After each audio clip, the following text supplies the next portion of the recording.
Hey, what's up? Silas here. So, I have a lot of interest in economics and philosophy. And even though I'm not an expert at any of these fields by any stretch of the term, I do know enough about them to know they're not interchangeable. Economics deals with time preferences, how we allocate our time preferences. And philosophy is more about why we care about certain things, why we get to these things. Now, I'm a member of this meme page. It's kind of philosophical meme page. And the person has been posting, the administrator or administrators have been posting these polls based on laws. And laws are an interesting thing because I think there is some mix of economics and there's a mix of philosophy in these things. But the way some of these polls are set, and this is a poll question we're going to go over here later, and then I'm going to kind of explain why I'm talking about this in this thing. Here's the actual question. I'm going to read the question again later. Business A and Business B are the only two providers of internet in a small town. A and B are tired of competing, so they want to join together and create a monopoly, thus charging everyone in the town much higher prices. Should A and B have a legal right to enter into this voluntary agreement to create a monopoly? And the answers were yes or no. I said yes. That was my answer to this. And I'll get into why later. But why I'm saying there's a mix of economics and legality here, economics and philosophy here. Because let's say a law is pretty much, people consider most of these things. They consider them together. For example, if I go and I hit somebody's car and the car gets damaged, it gets to a point where somebody goes and says, they look at my status. They say, okay, was I swerving out of the way to miss somebody else? Some kid was maybe running across the street, then I swerved out of the way and then I hit this person. Did I choose to drink and then get drunk and then go out there and hit this person's car? That's the more philosophical part of it. Why did I do this? Why did I hit this person's car? Did I just maliciously want this person? I hate this person for some reason. This person said no to me, or they just passed by me and I feel like they passed me the wrong way and then I'm pissed off, I'm road raging, then I go hit this person. It's all the same amount of damage. The amount of damage I've done to this person's car is all the same. Economics wise, it's the same.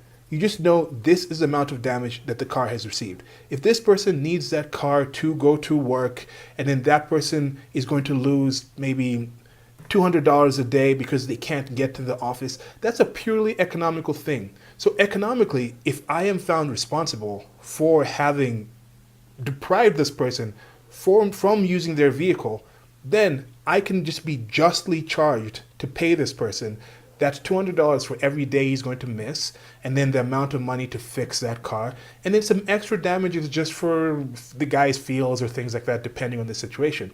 Now, if I was swerving to miss a kid, maybe the court will consider that and say, okay, this person did it in a different way, so we're going to get to the point where maybe we're just going to charge you the price to fix the car. And then that other person might also understand, oh, okay, I'm not really going to expect to get the amount of time in the office. Even the person in the office working might understand that, okay, you went to the court case, it was proven that this person was swerving out of the way to miss a kid. It maybe the person who owns the business that you're there, the kid who was working across the street was his kid. So the guy is completely glad that the person didn't actually hit their kid and miss you so you could come to work.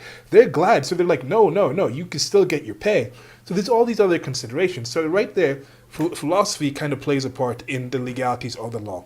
Why are certain laws considered more just? Because you consider the philosophical part of it, not just necessarily the costs of it. There's some situations where there's some victimless crimes where I'm like, okay, who's really harmed in this situation where you have two adults choosing, one adult decides I'm going to grow this plant and sell it to this other person that wants it, and this person that wants it's going to pay me money to get it, and then they're going to ingest this plant. Why is that completely okay if it's peanuts, but then all of a sudden it's wrong if it's marijuana? Excuse me. And if you want to say, oh, marijuana has a lot more damage, some people are deathly allergic to peanuts. Now, if I saw somebody who's deathly allergic to peanuts, a peanut butter sandwich, or just regular peanuts, and they eat those peanuts and die, should I be responsible for that? Or should the adult who bought those peanuts, knowing or not knowing that they were allergic to peanuts, are more responsible for that? So that's kind of the situation. So victimless crimes, different kind of crimes. So I think you have that kind of intersection. I might do a series on these because this guy keeps posting these things, and I'm just like, and I think they're kind of interesting, get conversation going, but anyway, so I'm going to read that question again, then I'm going to go into some explanation of why I said yes. So the question again, for those of you who forgot, is this. Business A and B are the only two providers of internet in a small town. A and B are tired of competing, so they want to join together and create a monopoly, thus charging everyone in the town much higher prices. Should A and B have the legal right to enter this voluntary agreement to create a monopoly? So, this is me if I was the one setting the laws in this city, in this town, in this area, and I had the ability to actually create laws for these companies to actually apply to. I would definitely say, yes, you can do whatever you want. You're voluntarily joining this kind of situation. But me looking at this situation, I asked the person, okay, this question is rather nebulous. I need some specificity when you're talking about a question like this. First of all, how does the monopoly exist? Why can't other companies enter this town in order to provide services? If these two companies have truly found the only two ways to actually get internet to this town, and every other company that has tried has failed through their own ways, then I have no problem. These people found the two ways to do it. If there's only enough resources for two companies to actually do this, and these two people found those resources first and set it up, then who am I to go out and say they shouldn't? But most of the times, a monopoly exists because of regulations, because of limitations on other people coming in. If it's a monopoly earned by somebody's actual hard work, then they should be able to do whatever they want. And during that process of being those two companies that legally, without force and without regulations and without other forms of coercion, actually maintained this top billing and being the two companies that could actually profitably exist there, then if they decide to come together and they decide, okay, first, we're both charging people about $50 a person, maybe the other company occasionally drop to $49, do some deals where if you pay, let's say it's $50 a month, but they'll do different deals to do it. Oh, if you sign up for 3 years, then with us, then you will be only paid $45 a month. If you sign up for maybe 2 years, they'll do different deals to try to get competitive edge, but the price will receive a certain kind of equilibrium. Now, during this whole process, these people have been doing market research to understand how much you can actually charge these people. If these two companies shut down and say, okay, now we're going to just decide to work together, and then we're going to charge people $100. We're going to double it a month, and we're not going to offer any deals. If you want internet here, you have to have us do it. It has to be $100. Then, first of all, if it's one company now, maybe those resources are freed for another company to come in. Why can't another company come in if there's no regulations? Second, these people do understand there was a reason you were charging that little. All of a sudden, how many people are actually going to be able to afford that $100 a month? People would leave the town, people would find other things to do, people would start using other forms of internet, because it's just not realistic to actually think you can just overcharge people like that. You'll go out of business. How are you going to be able to pay your people if all of a sudden your customer base drops by half? You're not going to be able to afford to pay your people. You're going to slowly actually run out. And you have this kind of things. Competition tends to drive prices down, and it drives innovation up. However, if a company actually had the relative monopoly to actually get to that situation, it gets to points where some companies get really so good that they end up actually absorbing the competition or driving out competition. People are like, there's no point for me to enter this. So they normally get to a situation where something will plateau, and then all of a sudden, like, someone will have some kind of innovation, and then, okay, it will jump up again, there'll be more competition, then you'll plateau to a certain level, then you'll jump up again, more competition, plateau to a certain level. But if it's all done just in the market, there's no problem with these things. Some people are actually a lot better at providing certain services than other people. But if you have this kind of situation where it's through some government saying, you only these two companies own this thing, only some kind of force, some kind of state situation, state enforced monopolies, then why would the state be the people to come in and say, you guys have to stay apart. You guys can't work together. You guys have to be paying people, you have to be charging people this price. Because look at this situation. I had a separate video where I was talking about socialism is defeated by free sex. And there's this thing, cash versus cash. Think about these situations. You can normally substitute sexual relations or actual just human interactions in these situations in order to understand if this is actually right or wrong. Think about it this way. If you have a town with two prostitutes, and they are the hottest prostitutes in this town, They've gotten to the point, they work out, they get to the point, they're just in shape, whatever. These are the two most requested prostitutes in this town that nobody else in the town really gets it. No other women can really come to this town, or for whatever reason, it's some small town somewhere, and these two women are the only two women who decided it's actually worth our time to go live in this town and be prostitutes in this town. Let's say prostitution is legal because as I said, if it's two interactions between two willing adults and victimless crime, I don't really think there's too much of a situation that's too bad in there. So let's say prostitution is legal here, or let's say it's not even legal. Whatever. These people are willing to risk whatever thing it is in order to prostitute themselves in these towns. They're the only two people. They decide, okay, instead of us offering $20 per hour or whatever it is, $20 an hour each person. They kind of occasionally have like 19. They're regular customers. Maybe they'll bump it down to 15 because the regular customers come on a regular basis. And they also normally stay for more than 1 hour and things like this. Sometimes they just talk. Sometimes they just hang out. Sometimes they do this. So they have better deals and they work up a clientele base. And then these two prostitutes decide, we're tired of competing. Let's get together and then now start charging everybody $50 an hour.